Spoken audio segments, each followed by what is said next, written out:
दर्शन सेवरामध्ये आपलं स्वागत आहे। 22 अप्रैल 2025 को लश्कर ए तैयबा से संबंधित पाकिस्तानी और पाकिस्तान प्रशिक्षित आतंकवादियों ने भारत में जम्मू और कश्मीर के पहलगाम में भारतीय पर्यटकों पर बर्बरतापूर्ण हमला किया। 25 भारतीयों और एक नेपाली नागरिक को कायरतापूर्ण मौत के घाट उतार दिया गया। मुंबई के 26 नवंबर 2008 के हमलों के बाद यह भारत में हुई किसी आतंकवादी हमले में मारे गए आम नागरिकों की संख्या की दृष्टि से सबसे गंभीर घटना है। पहलगाम का हमला अत्यधिक बर्बरतापूर्ण था, जिसमें वहां मौजूद लोगों को करीब से और उनके परिवारों के सामने सिर पर गोली मारी गई। हत्या के इस तरीके से परिवार के सदस्यों को जानबूझकर आघात पहुंचाया गया। साथ ही उन्हें यह नसीहत भी दी गई कि वे वापस जाकर इस संदेश को पहुंचा दें। यह हमला स्पष्ट रूप से जम्मू और कश्मीर में बहाल हो रही सामान्य स्थिति को बाधित करने के उद्देश्य से किया गया था। चूंकि पर्यटन फिर से अर्थव्यवस्था का मुख्य आधार बन रहा था, इस हमले का मुख्य उद्देश्य इसे प्रतिकूल रूप से प्रभावित करना था। पिछले वर्ष आप सभी जानते हैं 2.25 करोड़ से अधिक पर्यटक कश्मीर आए थे। इस हमले का मुख्य उद्देश्य इसलिए संभवतः यह था कि इस संघ राज्य क्षेत्र में विकास और प्रगति को नुकसान पहुंचाकर इसे पिछड़ा बनाए रखा जाए और पाकिस्तान से लगातार होने वाले सीमा पार आतंकवाद के लिए उपजाऊ जमीन बनाने में सहायता की जाए। हमले का यह तरीका जम्मू और कश्मीर और शेष राष्ट्र दोनों में सांप्रदायिक दंगे भड़काने के उद्देश्य से भी प्रेरित था। इसका श्रेय सरकार और भारत के सभी नागरिकों को दिया जाना चाहिए कि इन प्रयासों को विफल कर दिया गया। एक समूह ने खुद को रेजिस्टेंस फ्रंट TRF कहते हुए इस हमले की जिम्मेदारी ली है। यह समूह संयुक्त राष्ट्र द्वारा प्रतिबंधित पाकिस्तानी आतंकवादी समूह लश्कर ए तैयबा से जुड़ा हुआ है। यह उल्लेखनीय है कि भारत ने मई और नवंबर 2024 में संयुक्त राष्ट्र की 1267 कमेटी की सैंक्शंस मॉनिटरिंग टीम को अर्धवार्षिक रिपोर्ट प्रस्तुत की थी, जिसमें TRF के बारे में साफ इनपुट दिए गए थे। इससे पाकिस्तान स्थित आतंकवादी समूहों के लिए कवर के रूप में TRF की भूमिका सामने आई थी। इससे पहले भी दिसंबर 2023 में भारत ने इस टीम को लश्कर ए तैयबा और जैश ए मोहम्मद के बारे में सूचित किया था, जो TRF जैसे छोटे आतंकवादी समूहों के माध्यम से अपनी गतिविधियों को संचालित कर रहे हैं। इस संबंध में 25 अप्रैल को UN सिक्योरिटी काउंसिल प्रेस वक्तव्य में TRF के संदर्भ को हटाने के लिए पाकिस्तान के दबाव पर भी ध्यान दिया जाना चाहिए। पहलगाम आतंकवादी हमले की जांच से पाकिस्तान के साथ आतंकवादियों के संपर्क उजागर हुए हैं। रेजिस्टेंस फ्रंट द्वारा किए गए दावे और लश्कर ए तैयबा से ज्ञात सोशल मीडिया हैंडल द्वारा इसको रीपोस्ट किया जाना इसकी पुष्टि करता है। चश्मदीद गवाहों और विभिन्न जांच एजेंसियों को उपलब्ध अन्य सूचनाओं के आधार पर हमलावरों की पहचान भी हुई है। हमारी इंटेलिजेंस ने इस टीम के योजनाकारों और उनके समर्थकों की जानकारी जुटाई है। इस हमले की रूपरेखा भारत में सीमा पार आतंकवाद को अंजाम देने के पाकिस्तान के लंबे ट्रैक रिकॉर्ड से भी जुड़ी हुई है, जिसके लिखित और स्पष्ट दस्तावेज उपलब्ध हैं। पाकिस्तान दुनिया भर में आतंकवादियों के लिए एक शरण स्थल के रूप में पहचान बना चुका है। यहां अंतर्राष्ट्रीय स्तर पर प्रतिबंधित आतंकवादी सजा पाने से बचे रहते हैं। इसके अलावा पाकिस्तान ने इस मुद्दे पर विश्व और फाइनेंशियल एक्शन टास्क फोर्स जैसे अंतर्राष्ट्रीय मंचों को जानबूझकर गुमराह करने के लिए भी जाना जाता है। साजिद मीर का मामला, जिसमें इस आतंकवादी को पाकिस्तान ने मृत घोषित कर दिया था और फिर अंतर्राष्ट्रीय दबाव के परिणाम स्वरूप वो जीवित पाया गया, इसका सबसे स्पष्ट उदाहरण है। यह स्वाभाविक है कि पहलगाम में हुए इस हमले से जम्मू और कश्मीर के साथ साथ भारत के अन्य भागों में भी आक्रोश देखा गया। हमलों के बाद भारत सरकार ने स्वाभाविक रूप से पाकिस्तान के साथ संबंधों को लेकर कुछ कदम उठाए। आप सभी उन निर्णयों से अवगत हैं जिसकी घोषणा 23 अप्रैल को की गई थी। तथापि यह आवश्यक समझा गया कि 22 अप्रैल के हमले के अपराधियों और उनके योजनाकारों को न्याय के कटघरे में लाया जाए। हमलों के एक पखवाड़े के बाद भी पाकिस्तान द्वारा अपने क्षेत्र या अपने नियंत्रण वाले क्षेत्रों में आतंकवादियों की इंफ्रास्ट्रक्चर के विरुद्ध कार्रवाई करने के लिए कोई स्पष्ट कदम नहीं उठाया गया है। उल्टे वो इनकार करने और आरोप लगाने में ही लिप्त रहा है। पाकिस्तान आधारित आतंकवादी मॉड्यूल्स पर हमारी खुफिया निगरानी ने संकेत दिया है कि भारत के विरुद्ध आगे भी हमले हो सकते हैं। अतः इनको रोकना और इनसे निपटना दोनों को बेहद आवश्यक समझा गया। आज सुबह, जैसा कि आपको ज्ञात होगा, भारत ने इस तरह के सीमा पार हमलों का जवाब देने और उन्हें रोकने तथा उनका प्रतिरोध करने के अपने अधिकार का प्रयोग किया है। यह कार्यवाही नपीतुली, नॉन एस्केलेटरी, आनुपातिक और जिम्मेदारीपूर्ण है। यह आतंकवाद की इंफ्रास्ट्रक्चर को समाप्त करने और भारत में भेजे जाने वाले संभावित आतंकवादियों को अक्षम बनाने पर केंद्रित है। आपको यह भी स्मरण होगा कि 25 अप्रैल 2025 को संयुक्त राष्ट्र सुरक्षा परिषद ने पहलगाम आतंकवादी हमले पर एक प्रेस वक्तव्य जारी किया था, जिसमें आतंकवाद के इस निंदनीय कार्य के अपराधियों, आयोजकों, फाइनेंसरों और प्रायोजकों को जवाबदेह ठहराने और उन्हें न्याय के दायरे में लाने की आवश्यकता पर जोर दिया गया था। भारत की आज की इस कार्रवाई को इसी संदर्भ में देखा जाना चाहिए। Good morning. Thank you all for joining this briefing. As you are all aware, on April 22, 2025, Pakistani and Pakistan-trained terrorists belonging to the Lashkar-e-Taiba carried out a savage attack on Indian tourists at Pahalgam in Jammu and Kashmir in India. They murdered 26 people, including one national of Nepal, causing the largest number of civilian casualties in a terrorist attack in India since the 26 November 2008 attacks in Mumbai. The attack in Pahalgam was marked by extreme barbarity, with the victims mostly killed with headshots from close range and in front of their families. Family members were deliberately traumatized through the manner of the killing, accompanied by the exhortation that they should take back the message. The attack was clearly driven by the objective of undermining the normalcy returning to Jammu and Kashmir. In particular, it was designed to impact the mainstay of the economy, tourism, with a record 23 million tourists visiting the valley last year. The calculation, presumably, was that harming growth and development in the Union Territory would help keep it backward and create fertile ground for continued cross-border terrorism from Pakistan. The manner of the attack was also driven by an objective of provoking communal discord, both in Jammu and Kashmir and the rest of the nation. It is to the credit of the government and the people of India that these designs were foiled. A group calling itself the Resistance Front has claimed responsibility for the attack. This group is a front for the UN-proscribed Pakistani terrorist group Lashkar-e-Taiba.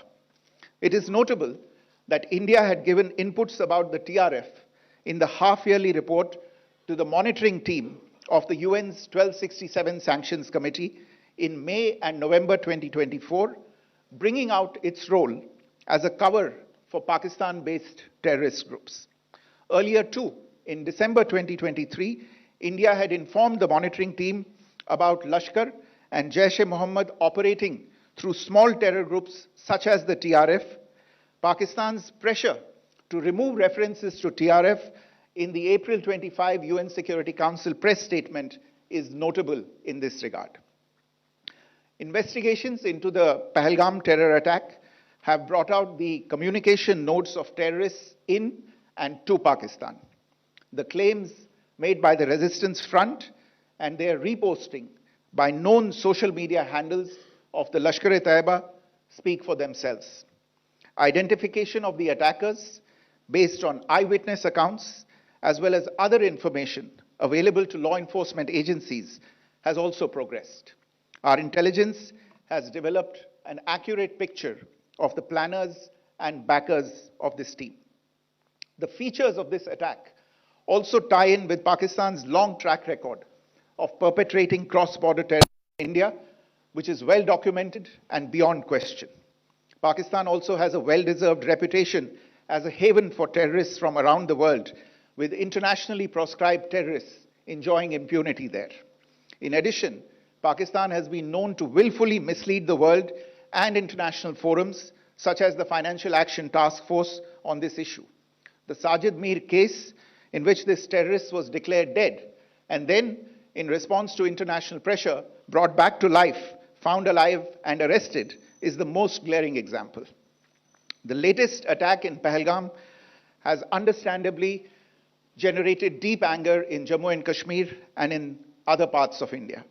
Following the attacks, the government of India naturally responded with a set of initial measures relating to our engagement with Pakistan. You're all aware of the decisions that were announced on the 23rd of April. However, it was deemed essential that the perpetrators and planners of the 22nd April attack be brought to justice. Despite a fortnight having passed since the attacks, there has been no demonstrable step from Pakistan to take action against the terrorist infrastructure on its territory or on territory under its control. Instead, all it has indulged in are denials and allegations. Our intelligence monitoring of Pakistan-based terrorist modules indicated that further attacks against India were impending. There was thus a compulsion both to deter and to preempt. Earlier this morning, as you would be aware, India exercised its right to respond and preempt as well as deter more such cross-border attacks. These actions were measured, non-escalatory, proportionate, and responsible. They focused on dismantling the terrorist infrastructure and disabling terrorists likely to be sent across to India. You would also recall that the Security Council on 25th April 2025 had issued a press statement on the Pahalgam terror attack, underlining, and I quote, the need to hold perpetrators, organizers, financiers, and sponsors of this reprehensible act of terrorism accountable and bring them to justice, unquote. India's latest actions should be seen in this context. Joining me for this briefing on our actions earlier this morning are Colonel Sophia Qureshi and Wing Commander Vyomika Singh. I will request them to share some details regarding Operation Sindoor with all of you.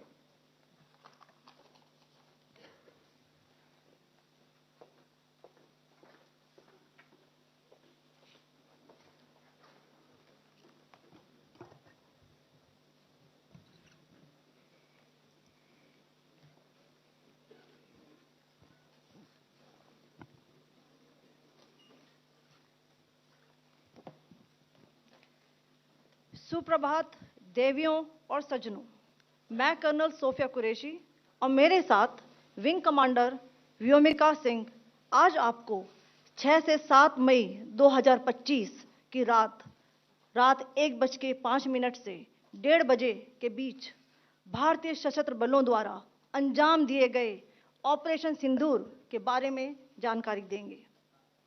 Operation सिंदूर 22 अप्रैल को पहलगाम में हुए विभत्स आतंकवादी हमले के शिकार मासूम नागरिकों व उनके परिवारों को न्याय देने के लिए लॉन्च किया गया था। इस कार्रवाई में 9 टेररिस्ट कैंप्स को टारगेट किया गया और पूरी तरह से इसे बर्बाद किया गया। पाकिस्तान में पिछले 3 दशकों से टेरर इंफ्रास्ट्रक्चर का निर्माण हो रहा है। इसमें recruitment, indoctrination centres, training areas व लॉन्च पैड शामिल थे, जो पाकिस्तान और पाक अधिकृत जम्मू कश्मीर, POJK दोनों में फैले हैं। Operation Sindoor was launched by Indian Armed Forces to deliver justice to the victims of Pahalgam terror attack and their families. 9 terrorist camps were targeted and successfully destroyed. Over the last 3 decades, Pakistan has systematically built terror infrastructure. It is a complex web of recruitment and indoctrination centers, training areas for initial and refresher courses, and launch pads for handlers. These camps are located both in Pakistan as well as Pakistan-occupied Jammu and Kashmir areas. Some of the well-known training camps are located, as you can see on the screen. They are distributed from Savai Nala in the north, counting to approximately 21, ending at Bhagalpur to the south. इन लक्ष्यों का चयन विश्वसनीय intelligence सूचनाओं के आधार पर हुआ ताकि आतंक गतिविधियों की रीढ़ तोड़ी जा सके और यह खास ध्यान दिया गया कि निर्दोष नागरिकों और सिविलियन इंस्टॉलेशन को नुकसान न पहुंचे। The selection of these targets for Operation Sindoor was based on credible intelligence inputs and role of these facilities in perpetrating the terror activities. The locations were so selected to avoid damage to civilian infrastructures and loss of any civilian lives. This was done with due diligence, and the camps selected for targeting and their engagement will now be shown to you one by one. POJK के target मैं आपको बताना चाहूंगी। सबसे पहले सवाई नाला camp Muzaffarabad, जो कि POJK के लाइन ऑफ कंट्रोल से 30 किलोमीटर दूर है। यह एक लश्कर तोयबा का ट्रेनिंग सेंटर था। 20 अक्टूबर 2024 सोनमर्ग, 24 अक्टूबर 24 गुलमर्ग, 22 अप्रैल 2025 पहलगाम, इन हमलों के आतंकियों ने यहीं से प्रशिक्षण लिया था। सैयदना बिलाल कैंप मुजफ्फराबाद, यह एक जैश ए मोहम्मद का स्टेजिंग एरिया है। यह हथियार, विस्फोटक और जंगल सर्वाइवल ट्रेनिंग का केंद्र भी था। गुलपुर कैंप कोटली, यह LOC से 30 किलोमीटर दूर था। लश्कर तोयबा का बेस था जो रजौरी, पुंछ में सक्रिय था। 20 अप्रैल 2023 को पुंछ में और 9 जून 2024 को तीर्थ यात्रियों के बस हमले में यहीं से आतंकी को ट्रेन किया गया था।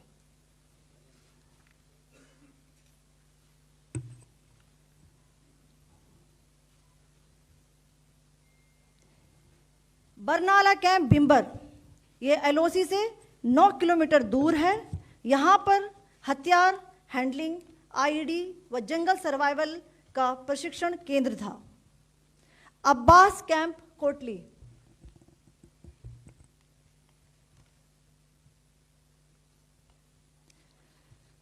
यह LOC से 13 किलोमीटर दूर है। लश्कर तोयबा का फिदाइन यहाँ तैयार होता था। इसकी कैपेसिटी 15 टेररिस्ट को ट्रेन करने की थी।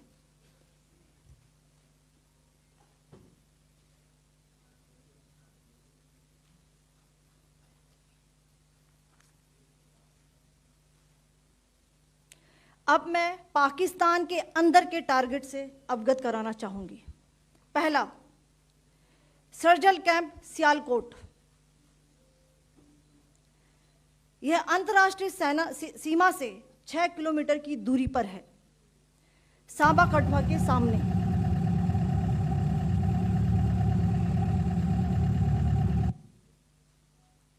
मार्च 2025 में जम्मू एंड कश्मीर पुलिस के 4 जवानों को की जो हत्या की गई थी, उन आतंकवादियों को इसी जगह पर ट्रेन किया गया था। दूसरा, महमूना जाया कैंप सियालकोट,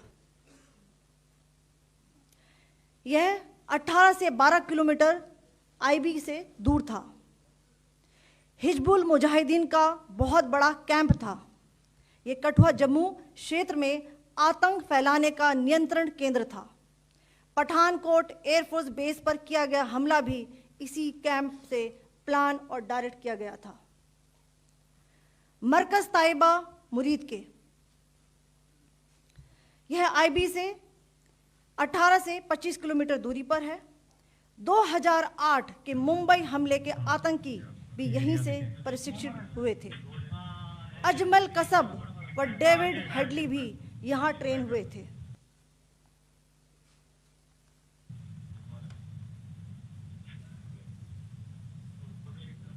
आगे दूसरा आया।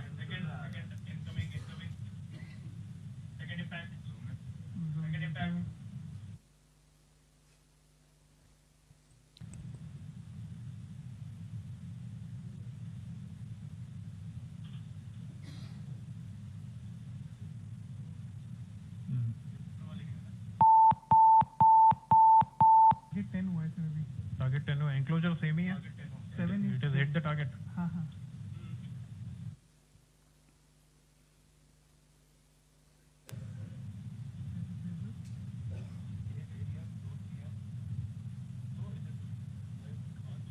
आ गया सर, इम्पैक्ट।